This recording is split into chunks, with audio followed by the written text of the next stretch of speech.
Orang itu dari punya sepeda terus punya motor, dia mulai muncul kesombongan. Dari punya motor menjadi punya mobil, tambah lagi kesombongan. Jadi dia terancam sebenarnya oleh kelemahan jiwa. Jadi setiap akses yang naik, akses yang berkembang itu resikonya karena dia harus diwadahi oleh jiwa manusia yang lemah. Maka eksesnya adalah kesombongan itu, keangkuhan. Jadi singkat kata, makin kita kaya, makin terancam untuk hancur oleh kesombongan. Dan ini bukan hanya soal kaya, makin pinter juga biasanya makin sombong, Mas. Jadi ada yang namanya kesombongan feodal, itu untuk orang-orang kaya.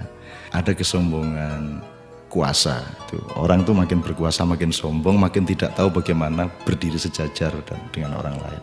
Jadi kekuasaan menciptakan kesombongan, kekayaan menciptakan kesombongan. Dan saya ingin mengatakan poin yang sebenarnya bukan itu. Kepandaian juga sangat berbahaya untuk memunculkan kesombongan kita. Dalam bahasa populer kita sebut keangkuhan intelektual. Tapi yang lebih berbahaya lagi, menjadi orang soleh, orang alim itu juga bisa menimbulkan kesombongan. Jadi banyak orang-orang yang beragama dengan tekun, salah satu hasilnya adalah dia sombong atas orang lain. Diam-diam selalu merasa lebih hebat dari orang lain, lebih masuk surga daripada orang lain, lebih diterima Allah oleh orang lain. Jadi teman-teman sekalian, sesungguhnya ajaran yang paling dahsyat keindahannya adalah ajaran mengenai tawadhu, ajaran mengenai kerendahan hati.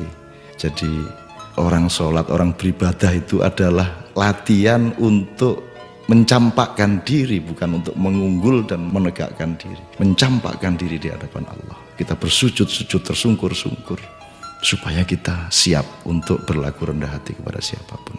Karena sekarang ini betul-betul bukan hanya orang kaya, bukan hanya orang kuasa, bukan hanya orang pintar, tapi orang alim juga sombong. Itu namanya kesombongan kesombongan orang alim. Jadi tidak lantas kita jangan jadi alim supaya tidak sombong, atau jangan tidak kaya supaya tidak sombong, tidak begitu. Tapi kayalah tapi tidak usah sombong, kuasalah tapi rendah hati, pandailah, karena itu menjadi justru lebih arif dan menjadi alim serta solehlah, supaya engkau mampu merendahkan dirimu di bawah orang yang paling rendah pun di kampung-kampung yang kumuh tempat engkau lewat dengan kakimu. Terima kasih.